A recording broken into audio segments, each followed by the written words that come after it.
tadi dam di tanah apa, dia juga termasuk di situ yang penolakan. No, kalau kita nggak ada ikut sih dalam itu cuma apa, cuma dengar-dengar dan dari orang lain. Terima kasih, kalau turun langsung tidak pernah. Selama adanya perkembangan ini ada gitu dampak positif begitu bagi Ibu? Yang orang pedama masyarakat, iya, atau tambang mana ini? Tambang ini sekarang. Yang sekarang berjalan, iya, jadi dampak positif, orang perkembangan ekonomi, no? Apa contoh tuh jual di pasar, itu kan banyak juga yang pembeli sudah, karena banyak yang berdatangan sih yang kerja, kan bukan cuma orang Bawone yang kerja sini, orang dari Dago segala kampung ada. Jadi sama di orang warung ada, no? Setiap, karena kios rame ya. Dalam dunia ekonomi itu orang ada perkembangan. Tidak sama dengan yang dulu kalau selama tidak ada tambah kasihan tidak mau jual kan setengah mati. Nah itu loh dari dampak positif dari ekonomi. Kalau negatif sih ini belum sih. Ini kan kalau DP negatif belum ada segala kerusakan, belum ada sih. Kalau yang tambang itu orang masyarakat ya, baru limbah kan terkontrol. Belum ada, kita tidak memastikan no DP positif terus atau tapi selama ini belum ada DP negatif. Pertanyaan keempat Bu, apakah dengan adanya pertambangan ini tidak mengganggu kesehatan masyarakat di desa Bawone? Selama ini belum, karena DP pembuangan itu masih terkontrol. Orang tidak DP limbah dan orang tidak buang di laut, orang tetap di situ DP ya, belum, maksudnya tidak ada no, karena itu DP limbah terkontrol. Orang tahu ini kalau perusahaan yang mau jalankan no, orang kan di bawah sana kan dekat dengan air sungai yang di jembatan itu, di situ tuh ada pelahan orang kasih. Kalau ini di Tambang Bawone kan sebelah sana. Salah satu juga kan kita POPA punya. Jadi kita kalau tambang yang sana tahu, no? Karena yang bersangkutan kan apa sendiri juga. Sejarah berdirinya ini pertambangan di desa Bawone itu 2 tahun lalu itu tahun berapa? 2019 kok pas kita kawin itu. Kalau di sini dan yang kita tahu 2019 paling pertama sekali ada buka itu memang kita punya opa, no? Habis itu 2 lokasi itu yang Bapu Iko yang Ibu Arauta dengan yang Bosper. Mari yang paling pertama membuka kita ke opa. Habis itu sama Bapu Iko karena yang tanah situ kan cuma orang tidak punya. Jadi sama Bapu Iko habis itu. Oh enggak, kita ke opa kan. Yang apa? Yang Embok Nino. Peter, iya, yang bukan dia di lokasi di atas. Tahun 2019 itu orang buka. Habis itu opa, habis itu sebab itu, no? Setelah itu saudara lanjut ke Tanah Merah. Jadi tahun 2019 dia buka ini. Nah, kan kalau Bapak kan pengolah ikan tambang masyarakat. Bagaimana Bapak berpendapat tentang adanya perusahaan yang mengolah tambang di sini? Kalau perusahaan itu, kalau menurut kita memang perusahaan itu memang memang kalau perusahaan masuk, kalau orang kan pernah rapat akan menolak ini produksi ini. Jadi orang suka kan orang masyarakat mau kerja. Nah, kalau perusahaan orang terima, karena ini daerah-daerah kecil perusahaannya. Nanti esok kalau orang bor ke bawah pun tembus laut, nanti hancur kan. Begitu. Itu juga. Jadi dari orang Bapak lebih baik dikelola masyarakat daripada perusahaan. Ya. Karena kelamaan bakalan jadi Rupa sekarang kan orang yang kerja tambang kerja anak sekolah kan boleh ke sekolah. Nah, kalau perusahaan naik sudah berhenti semua anak sekolah. Jadi orang kan bersyukur ini orang kerja sendiri. Terima kasih Bapak atas pendapatnya. Oke Ibu, pertanyaan pertama itu apakah Ibu sendiri pernah terlibat dalam perencanaan pertambangan di desa ini? Pertambangan Baik itu masyarakat maupun masyarakat, perusahaan. kalau perusahaan saya tidak pernah terlibat karena saya memang tidak setuju ya dengan PT TMS ini. Yang kedua, kalau dengan tambang rakyat saya memang tahu karena saya masyarakat sini. Kan tidak mungkin saya masyarakat sini lalu tidak kenal dengan tambang rakyat. Hanya saya memang tidak kerja di tambang rakyat, tetapi saya tahu kalau di sini ada tambang rakyat. Terus ada enggak dampak negatif atau positif dari kedua tambang ini? Ya, kalau tambang rakyat ya kita bicarakan terlebih dahulu. Kalau tambang rakyat dampaknya memang ada, kan? Memang ada, yaitu kerusakan lahan. Tetapi itu bukan lahan siapa-siapa, tapi lahan pemilik masing-masing, ya. Jadi tetap ada karena kan dikasih lubang baru diangkat materialnya. Memang ada seperti itu karena ada kerusakannya sedikit. Tetapi saya sendiri sadar bahwa masyarakat di Kepulauan Sangihe ini menjadi tambang rakyat, mereka mengelola tanah mereka sendiri. Hasilnya pun mereka ambil sendiri, milik mereka sendiri, tidak dikemana-manakan. Sehingga memang kalau berbicara dampak, kalau dia berbunyi tambang tetap ada dampak dalam kehidupan masyarakat setempat, tetap ada. Dan kalau kita berbicara mengenai tambang besar ya, PT TMS ini, kan mereka sudah pegang izin lingkungan sama izin produksi. Nah, kalau berbicara tambang PT TMS, bedanya dengan tambang rakyat itu bagaikan langit dan bumi. Kalau tambang rakyat itu masih dipakai pacol, lingkis. Ketika itu PT TMS itu memakai alat berat. Yang jelas sekali jalan itu semuanya hancur. Dan dampaknya juga sangat besar, lebih besar daripada dampak ini tambang rakyat. Ya, kalau menurut saya sama sekali tidak setuju. Daerah Sangihe itu menjadi tambang emas ya, tambang emas, apalagi tambang besar-besaran PT TMS ini, saya sama sekali tidak setuju. Karena masyarakat Sangihe ini ada di pulau yang sangat kecil, yang tidak layak ditambang emas, tidak layak. Ya, sama sekali tidak layak. Karena ada ketentuan-ketentuan pulau yang harus ditambang. Sementara Sangihe ini tidak boleh ditambang karena dibawa dari ketentuan tersebut. Kalau ketentuannya kan 2000 km persegi ya. Tetapi kalau Sangihe di bawah, dia hanya sekitar 700 lebih persegi. Sehingga Sangihe itu tidak boleh ditambang. Apalagi PT TMS, tambang besar yang memakai sekarang kan katanya PT TMS ini mau masuk di Sangihe itu dengan open pit. Itu berarti kan tambang terbuka pakai itu. Lalu diledakkan dalam materialnya diambil. Dan itu sangat bertentangan dengan kami masyarakat di sini. Kami sama sekali tidak mau. Sekali lagi, kami tidak mau masyarakat di sini. Dan bukan lagi rahasia, saat ini ada pro kontra dalam masyarakat di tempat ini. Dan saya adalah orang yang pertama meneriakan penolakan PT TMS. Saya adalah orang pertama. Karena memang saya tahu bahwa Sangihe ini tidak boleh ditambang. Sangihe ini bisa dijadikan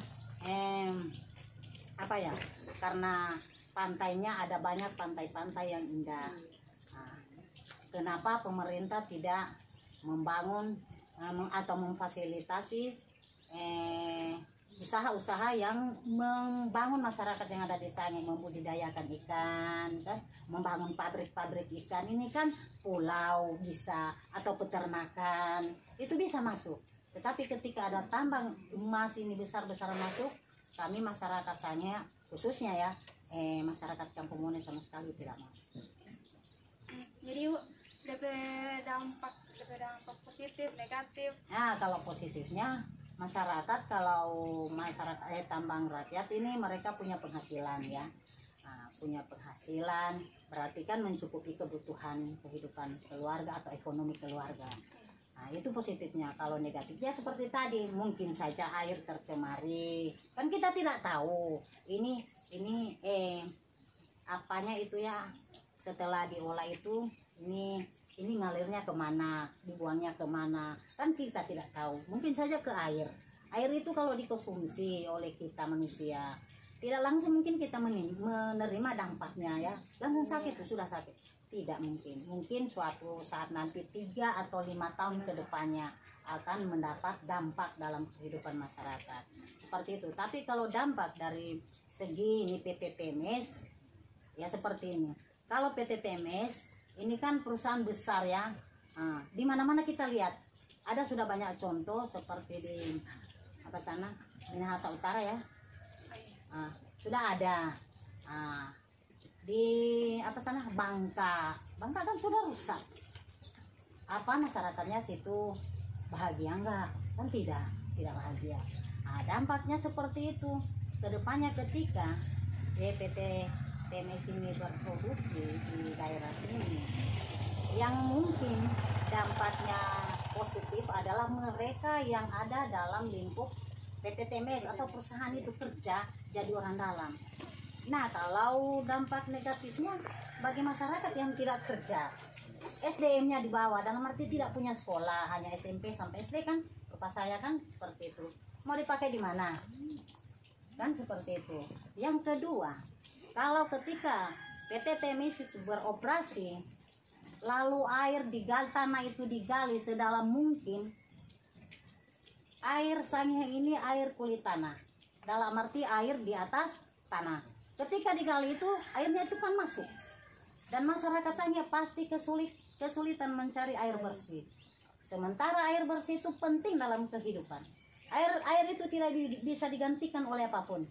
Jangan salah. Kalau makanan itu bisa diganti dengan naik kelapa muda, bisa makan kenyang.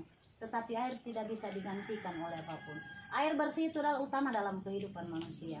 Untuk itu kami sangat tidak suka ya, sangat menolak ya adanya perusahaan besar atau perusahaan emas atau PT TEMES atau apa saja yang masuk di daerah Sangihe. Saya memang warga Sangihe dan saya tidak mau Sangihe itu dirusak lebih lagi dari saat ini kan, lebih lagi. Dan mereka saat ini mungkin sudah ada alat-alat berat, mungkin adik-adik Solia di sana ada alat berat masuk ya. Itu kerjaan mereka. Dan kami masih ada dalam prinsip pertama bahwa kami akan mempertahankan Sangihe apapun terjadi.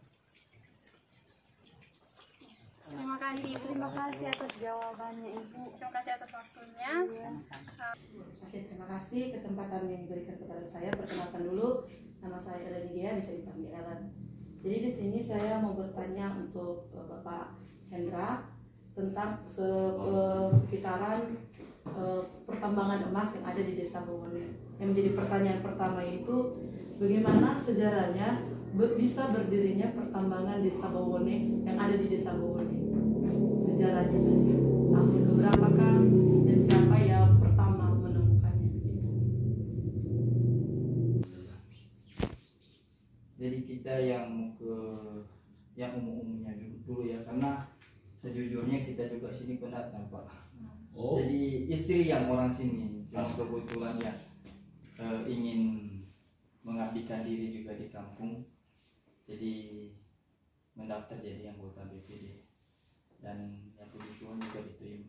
Jadi kalau berbicara tentang tambang emas, ini tambang ini berdiri sejak tahun 1986 ya, pokoknya dari tahun 1986 itu pertama adalah awalnya itu penelitian. Jadi perusahaan dari Eropa, itu perusahaan dari Eropa datang pertama kali di sini. Pertama kali sebenarnya itu masih di Lapango, cuma di saat ada penelitian ternyata di sini juga terdapat kandungan emas. Jadi mereka datang mengeksplorasi di sini, meneliti pertama, dan pada tahun 1986 kalau nggak salah itu, kalau nggak salah 86 88 begitu, orang datang di sini untuk membentuk izin atau mengurus izin. Itu izinnya berbentuk kontrak karya. Kontrak karya pertama itu tahun 1988. Kalau pemiliknya itu kurang tahu dan zamannya Kapitalam apa sih?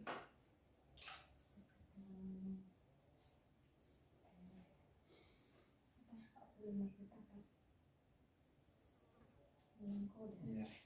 Kapitalam Manangkoda sudah almarhum. Jadi kontrak karya itu diizinkan oleh Pak Presiden waktu itu, Presiden Soeharto masih diizinkan.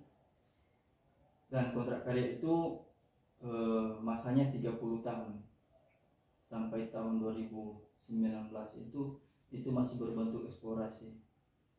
Nah sekarang yang kita dengar-dengar di sini itu PT Tambang Emasanya itu mereka sebenarnya sama saja tapi anak perusahaan. Jadi ada anak-anak perusahaan yang sudah beberapa kali berganti nama di sini, sudah berganti nama atau bagaimana itu, pokoknya namanya itu berbeda-beda dan sudah ada sekitar 4 perusahaan itu sampai sekarang. Terakhir ini PT Tambang Emasanya, PT TMS. Itu PT TMS itu mendapat kontrak karya pertama, bukan pertama tapi itu kelanjutannya dari eksplorasi tadi sudah masuk ke tahap produksi, dan itu pada itu kontrak karyanya dimulai tahun 2021 tanggal 21 Januari. Ya, jadi sekarang mereka sedang melakukan proses produksi. Tetapi belum sekarang produksinya, nanti 3 tahun ke depan. Tetapi masih banyak, ada beberapa polemik yang terjadi saat ini yang orang tahu bersama. Itu ada beberapa penolakan dari warga Kabupaten Sangihe, bukan semua Kabupaten. Ya demikian. Nanti sekilasnya nanti adik-adik boleh lihat di internet, di Google itu ada, atau bisa buka di situsnya Kementerian Sumber Daya Manusia Kementerian SDM, Energi dan Sumber Daya Mineral. Oke, terima kasih untuk jawaban. Kan pertambangan emas ini sudah lama ada ya di desa ini. Bagaimana dampak ekonomi Bapak Ibu setelah adanya pertambangan ini? Kalau dari tahun 1980-an itu, untuk dampak ekonominya itu, untuk dampak ekonomi bagi masyarakat secara umum sebenarnya itu tidak terlalu terasa. Karena apa? Karena mereka datang yang eksplorasi dari tahun 80-an itu, mereka datang tidak dari 80-an sampai 2021 itu harus kerja terus. Jadi orang datang itu per tahunnya, misalkan tahun 2020 mereka datang cuma 4 bulan ya, eksplorasi babor, habis itu lewat 4 bulan mereka berangkat lagi. Setiap tahun begitu. Jadi nyata hari-hari, maksudnya ada di situ menetap orang sampai 30 tahun itu habis kontrak karya, tidak. Jadi orang datang setiap tahun itu 4 bulan, kadang 2 tahun sekali, kadang 3 tahun sekali, sampai tahun 2020 itu terakhir. 2019 ya. Terakhir. 2018 ya. Iya. 2018 itu cuma 4 bulan lagi. Jadi kalau untuk dampak-dampaknya itu yang merasakan masyarakat yang sudah direkrut. Jadi yang masuk kerja di situ, sementara untuk dampak secara umum itu tidak ada dampak apa-apa. Iya. Jadi kalau pertambangan ini hanya masyarakatnya bekerja selama perusahaan swasta itu datang, selama perusahaan swasta itu mereka nggak bekerja lagi di tambang itu atau bagaimana? Ya tidak, nyanda bekerja sudah. Oh, jadi cuma di saat orang datang bekerja, kalau nyanda ya nyanda. Begitu. Ya, terima kasih Pak untuk kesempatannya. Saya akan melanjutkan dari pertanyaannya Ellen dan perkenalkan nama saya Iren. Selanjutnya, bagaimana keikutsertaan Bapak dan Ibu dalam pengelolaan tambang di Desa Bowone ini? Ikutsertaannya. Jadi secara maksudnya ini secara pribadi atau secara keseluruhan Pak masyarakat? Keikutsertaannya masyarakat maksudnya apa? Bapak dulu secara pribadi bagaimana, lalu ke masyarakatnya juga. Jadi kalau kita ini sebenarnya orang di sini ikut serta di saat hanya direkrut oleh perusahaan itu, dan apabila ada atau jadi pengurus, misalkan pengurus untuk pembebasan lahan. Tapi kalau untuk secara kita pribadi itu tidak terlibat di dalam perusahaan, bahkan kita salah satu penolak perusahaan ini. Iya, kita salah satu aktivis SSI. Lalu Pak, yang keenam, yang kelima, sebelum tambang ini dijadikan Pak, ataupun udah setelah dijadikan, apakah perencanaan yang ingin perusahaan buat itu pernah disosialisasikan kepada masyarakat?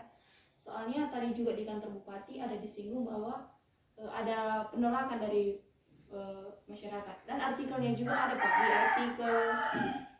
di artikel tulisan Pushead yang ditulis 2 Juli 2021 mengatakan bahwa ada ibaratnya ada penghargaan terhadap tanah warga. Apakah sebelumnya ini tidak disosialisasikan terlebih dahulu? Ada penghargaan terhadap tanah warga, itu yang bilang siapa? Dalam artikel sih Pak, tulisan artikel. Oh, penelitian itu ya.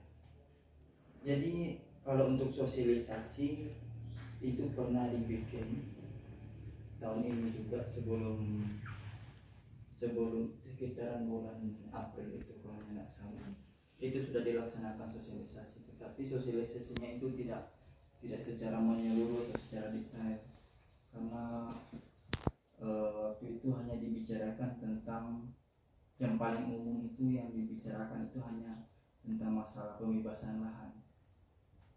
Kalau untuk sosialisasi yang paling itu kedepannya itu belum ada.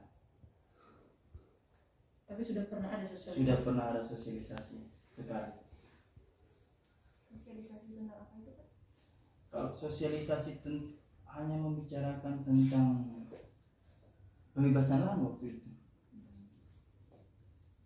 Misalnya seperti ini tidak ada Pak. Misalnya kalau ini kan desa pertambangan ini kan di desa ini. Misalnya dari negara asing yang datang ingin mengelolanya, misalnya mereka menjanjikan sekian persen keuntungan untuk desa ini karena memang desa ini yang menyediakan bahan mentah, misalnya seperti itu Pak. Tidak ada. Kalau untuk pembagian misalkan saham itu Ya, atau keuntungan? Ya, keuntungan atau saham. Oh, keuntungan. Kalau untuk keuntungan itu kan pembagiannya itu kalau ke kampung itu hanya bukan yang paling besar itu di negara, baru turun ke provinsi, kabupaten. Kalau untuk kampung ini ada nyata ada. Di kampung ini cuma objeknya saja, tempat menambang ini. Sementara keuntungan itu yang dapat kabupaten, provinsi, pusat.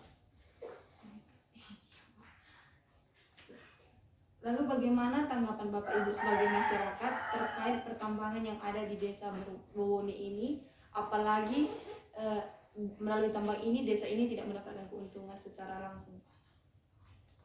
Kalau tanggapan kita sebenarnya ya, kalau berbicara tambang, pertama kita merujuk pada Undang-Undang Nomor 4 Tahun 2019 itu tentang lingkungan hidup. Kalau di Kabupaten Kepulauan Sangihe itu tidak masuk, karena di dalam undang-undang itu yang pulau-pulau kecil di bawah 200.000, kalau misalnya 200.000 hektar itu tidak boleh ditambah. Sementara luas Kabupaten Kepulauan Sangihe itu hanya 72.000 kilometer 72.000 hektar. 72.000 hektar. Jadi sebenarnya di bawah dari 200 itu kan tidak boleh tambang. Jadi Kabupaten Sangihe hanya 72.000. Jadi sebenarnya tidak masuk pada tidak maksudnya melanggar undang-undang itu. Cuma kenapa bisa masuk? Ada beberapa faktor, beberapa aturan-aturan yang tumpang tindih dengan undang-undang ini. Misalkan peraturan pemerintah daerah. Nanti cek kalau peraturan pemerintah nomor berapa itu kita sudah lupa lagi. Ada peraturan pemerintah daerah yang mengatakan bahwa di Kabupaten Kepulauan Sangihe bagian selatan itu bisa ditambang.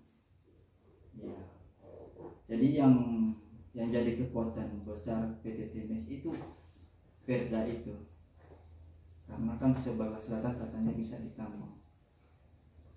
Sementara di undang-undang ini mengatakan tidak boleh, ya sebenarnya tumpang tindih dua ini.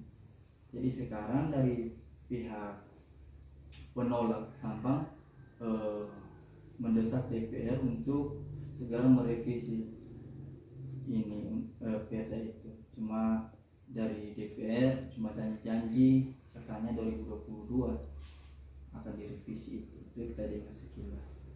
Baru menurut kita ya sama seperti yang kita ketahui bersama bahwa perusahaan itu sebenarnya bila mendapatkan keuntungan sebenarnya tidak berpengaruh lebih kepada masyarakat di sini keuntungannya, bahkan bukan keuntungan yang didapat, malah kerusakan, kerugian. Itu kita lihat di sana itu ada jalan kan masuk sebelah kanan, itu jalan untuk ekskavator itu masuk. Itu dulu itu kebun-kebun nanas itu dulu, kebun-kebun nanas. Ya itu dibayar cuma 5 juta pas mau lewat itu. 5 juta uang permisi, katanya uang permisi itu 5 juta. Itu ada berapa meter itu ke dalam itu. Itu dulu kebun emas itu, nanas, kebun nanas dengan cengkih di situ. Sekarang orang lihat saja itu. Baru ada beberapa titik juga di bawah orang Jadi dalam dorak 20 kali 10 meter persegi itu hanya dibayar 10 juta. Akan dibayar 10 juta. Jadi per meternya itu barangkali 5.000 kalau tidak salah. 5.000 sesuai artikel juga 5.000. Kan tidak masuk akal tuh. Itu bukan keuntungan itu yang didapat. Merugi. Itu kalau tanam pohon durian itu di dalam 20 kali 10 itu dia satu biji pohon dia jadi, dia berbuah 50 buah, dijual 20.000 satu buah, satu tahun dia berapa kali berbuah, untung besar dibandingkan dengan 5.000 per meternya itu. Jadi yang didapat bukan keuntungan, tapi kerugian yang didapat oleh masyarakat sini. Oke, terima kasih. Saya akan bertanya kepada Bapak dan Ibu, apakah menurut Bapak dan Ibu selama adanya pertambangan di Desa Bowone ini, apakah ada dampak negatif dan dampak positif? Kalau sebenarnya untuk dampak-dampak ini sebenarnya masih belum terasa ya, karena mereka ini kan baru melakukan kegiatan produksi. Jadi untuk dampak yang negatif atau positifnya itu kita orang belum tahu apakah ini akan berdampak positif atau akan berdampak negatif. Tetapi orang sudah boleh lihat bahwa ini akan berdampak negatif. Bahkan di bawah situ itu contohnya itu saluran air itu namanya air Darah Lupang, itu sungai Darah Lupang. Itu tuh rencananya itu akan mau ditutup, itu akan digusur. Sementara itu tempat hidupnya para habitat air itu pasti akan mati. Tempat masyarakat mencari ikan, udang, sogila itu bahasa Indonesia. Jadi sekarang sebenarnya akan mau dapat itu dia.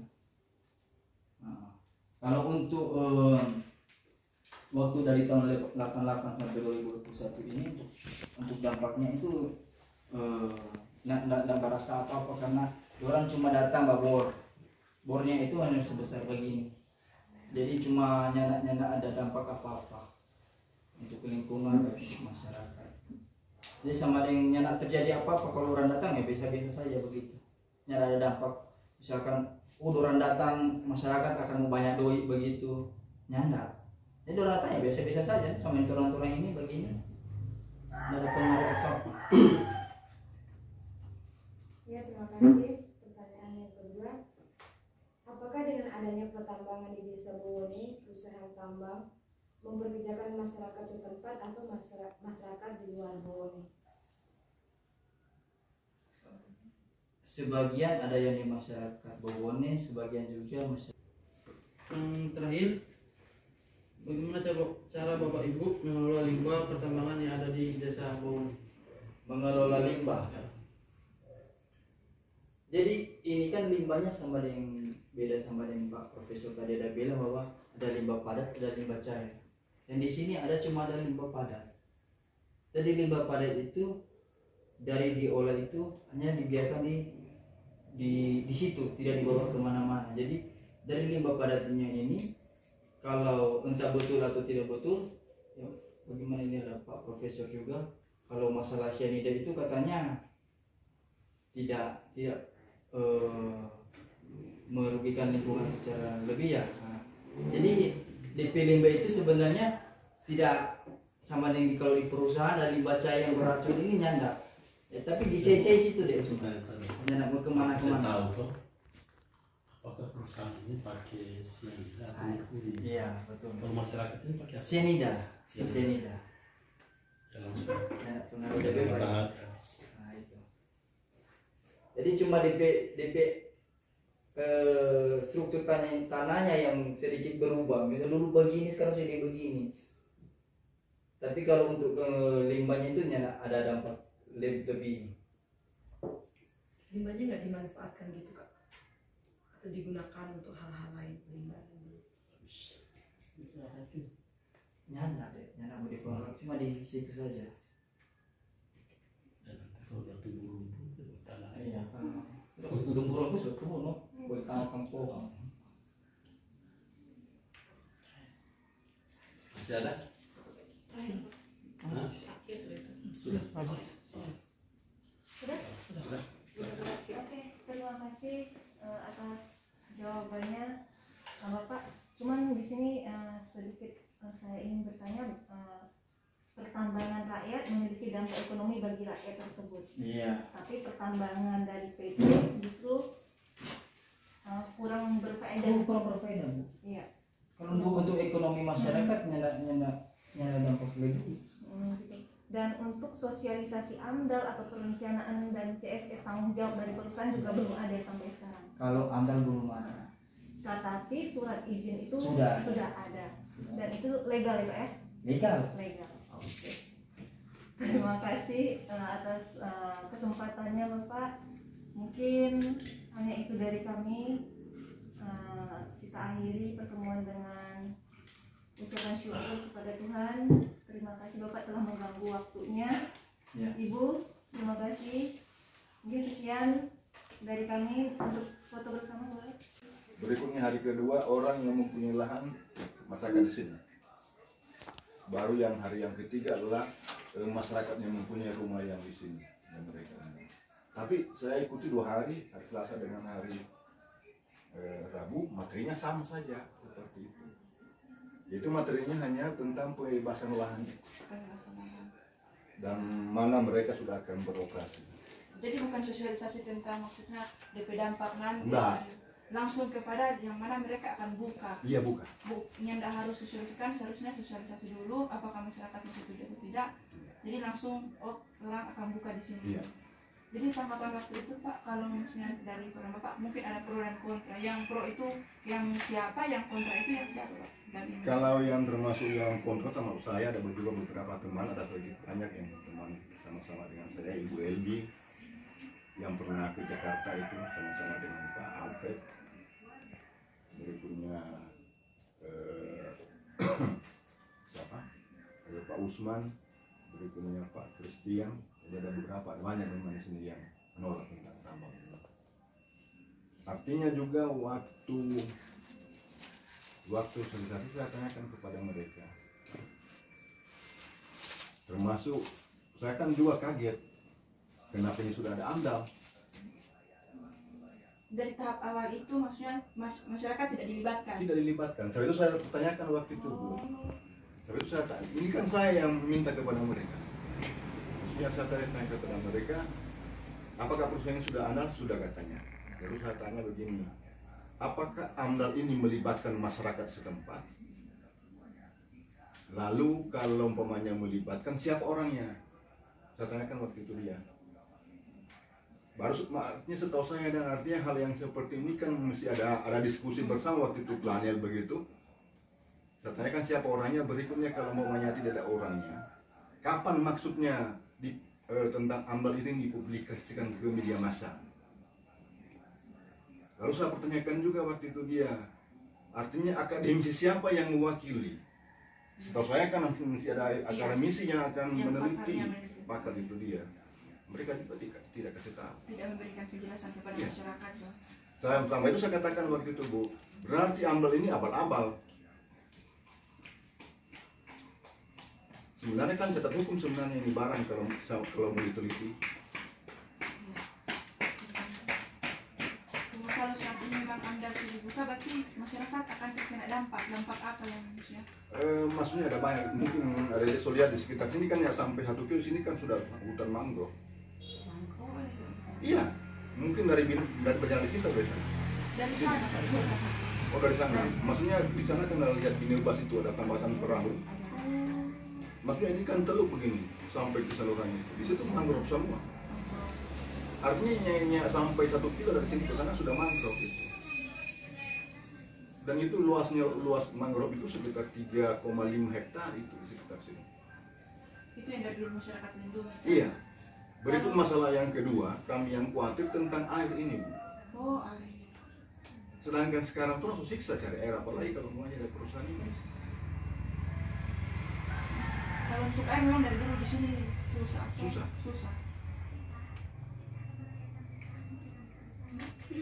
Jadi karena itu mungkin alasan utama yang Bapak menolak Iya. itu AMDAL, karena mungkin pertama itu hutan mangrove, kedua itu air. Baru Bapak kalau misalnya orang baru kasih tahu di ini karena masyarakat sudah mendesak, penanggung jawab dari perusahaan sampai sekarang nggak lagi ke masyarakat. Terus dalam masih ada sekarang? Ada.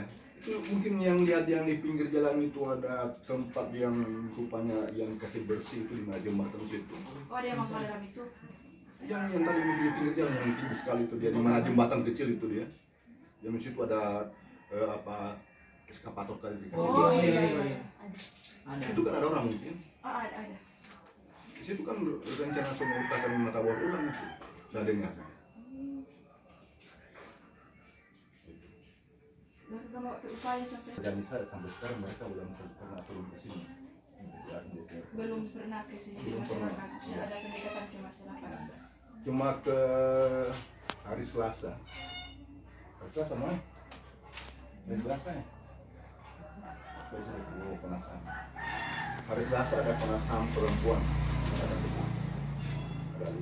Ada 5 orang. Jadi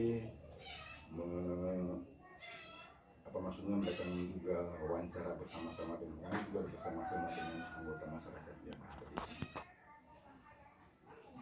Dan ini memang sebuah pergumulan ini yang sampai sekarang. Baru yang pro itu Bapak yang siapa yang ada mungkin masyarakat ada yang menolak, ada yang Ya, kalau yang pro itu sama dengan pemerintah kampung, MTK, LPM. itu dari awal-awal orang pro atau nanti akhir-akhir ini? Memang dari awal. Dari awal pro. Karena artinya kan mengedarkan tanda tangan penolakan yang sini, tapi mereka tidak mau. Tidak mau. Kalau yang misalnya ini kan ada poin-poin yang diambil ini, apakah masyarakat sudah tahu poin-poinnya itu atau cuma misalnya kelompok Bapak yang di Saihe ini yang tahu kalau itu poin-poin? Kami sudah berikan kepada masyarakat itu banyak itu sebagai masukan. Kalau untuk sejauh ini yang masyarakat yang kontra yang Bapak di komunitas itu, orang paham tentang ini, paham tentang AMDAL. Berarti ada kemungkinan juga ini sudah ke masyarakat yang pro kan? Iya. Baru masyarakat yang tentang lokasi ini, orang ke lokasi. Lokasi yang punya lokasi itu, orang menolak atau orang mengiyakan dalam lahan dibuka? Memang ada yang sebagian menerima, ada sebagian juga yang. Artinya kan kalau di sini kan luas lahannya itu kan 42.000. 42.000. Ini dari temukan tengah itu dia sampai di ujung bawah itu habis. Oh, kalau orang buka. Iya. Di kantor Bupati dengan Pak Sekda, memang alasannya Pak Sekda bilang itu salah satu alasan juga pertama menolak karena ada hewan-hewan yang dilindungi. Iya betul. Endemik di situ. Iya.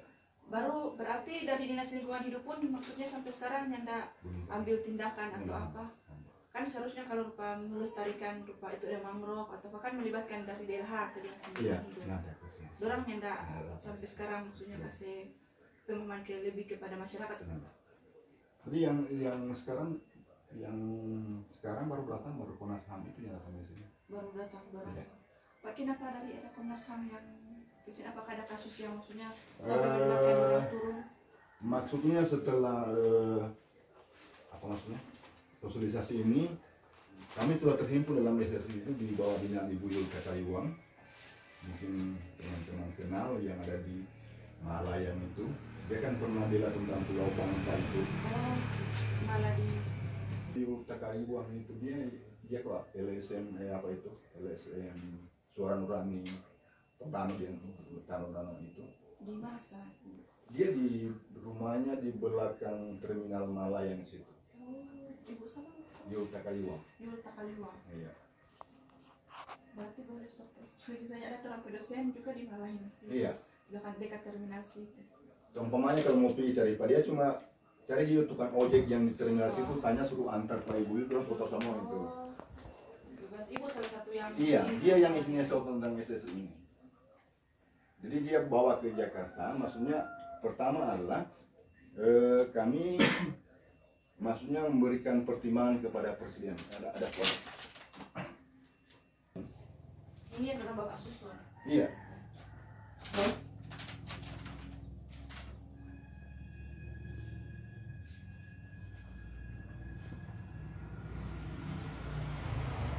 Jadi mungkin orang AMDAL di sini karena Bapak maksudnya kasih kan kalau misalnya AMDAL itu berarti saya Bapak bilang melibatkan akademisi. Iya.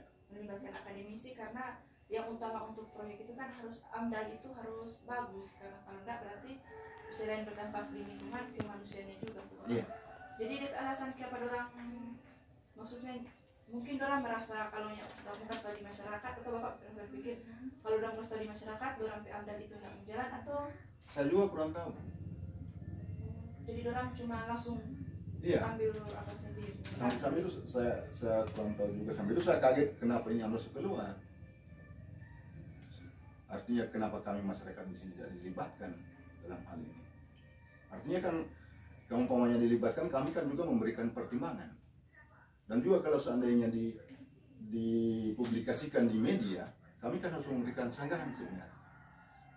Setahu saya dan seperti itu aturannya. Tapi ini kurang aja so keluar ini barang. Sampai itu saya katakan waktu sosialisasi berarti ini AMDAL ini abal-abal. Karena ya transparan Ya transparan kepada masyarakat. Kemudian dari Dinas Lingkungan Hidup lagi yang sebagai pemerintah terkait tidak memberikan. Belum pernah. Dalam Pak pernah tanya ke dinas, maksudnya hambatan apa sampai mereka tidak memberitahu kepada masyarakat mengenai AMDAL ini untuk mau dibuka dan sedangkan ini teman-teman menanyakan kepada mereka pun tidak akan pernah memberikan. Maksudnya dari pihak Dinas Lingkungan Hidup sendiri tidak buka suara tentang AMDAL? Iya, artinya katanya ini bukan konsumsi publik.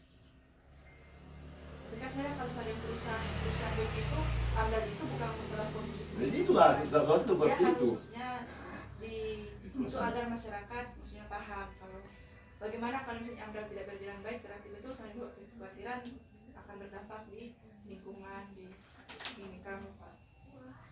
Jadi ada teman-teman sudah pernah ini kan keluar dari provinsi itu pernah ke provinsi menanyakan tentang hal ini. Itu mereka jawab itu bukan konsumsi publik kan. Itu dari jawaban dari DLH Dinas Lingkungan Hidup.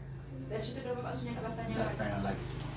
Belum tanya keberasnya karena mereka yang lebih tahu tentang hal Waktu ini. Komnas itu so pernah dikasih tahu. Sudah. Terus dari orang Komnas Pak DPR respon. Dorang rencana akan setelah pulang dari sini mereka akan melakukan diskusi, berikutnya mereka akan hearing dengan dekat dan juga ini kan sudah gugatan di PUT sementara berjalan, mungkin juga mereka dihadirkan di sana sebagai saksi untuk memberikan informasi yang ada. Kalau ini kan kalau kita dengar ini salah satu lagi, bukan cuma ini tuh tambang, ada di beberapa tempat lagi yang pernah dibuka tambang. Apakah yang Bapak pernah dengar selain di sini dorang AMDAL lancar atau enggak? Saya kurang tahu. Kalau yang selain yang di sini kan Bapak yang tahu. Kurang tahu itu. Berarti selain kalau yang di sini selain Bapak, berarti di masyarakat sini lagi ada? Ada. Artinya ada beberapa sama dengan juga di saluran yang dekat di sini sudah ada beberapa teman-teman yang mewakili dia untuk menggugat sebagai penggugat utama di Jakarta. Ya. Berarti dapat perjuangan maksudnya sampai itu dari bulan berapa ini? Dimulai dari bulan Maret. Bulan Maret tahun ini. Yang paling pas, apakah pas so dengar info itu atau jauh sebelumnya Bapak so rencanakan memang? Jangan, kami artinya kan terkait tadi orang nanti kaget setelah sosialisasi itu. Mereka belum pernah terbuka selama ini, Bu. Belum pernah terbuka.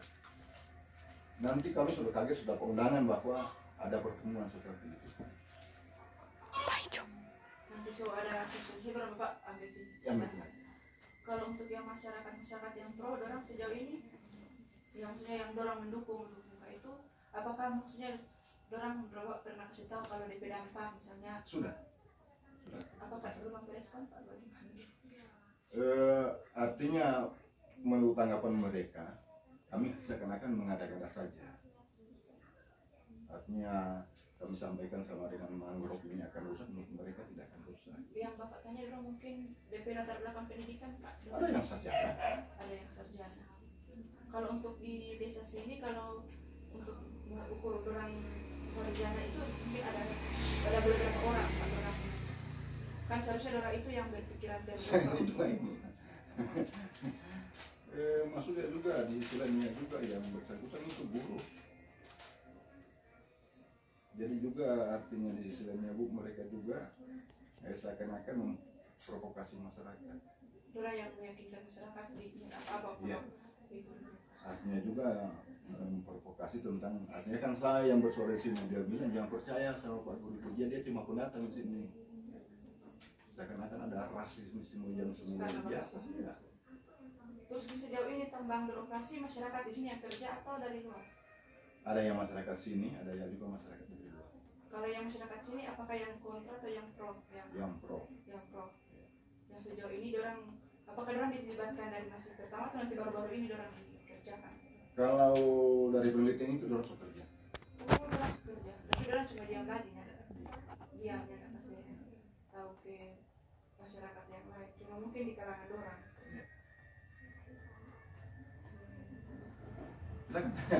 Semuanya tidak berulang lagi ke sini. Ini perjalanan jauh. Iya, dorang suruh aku tanya, masih lama.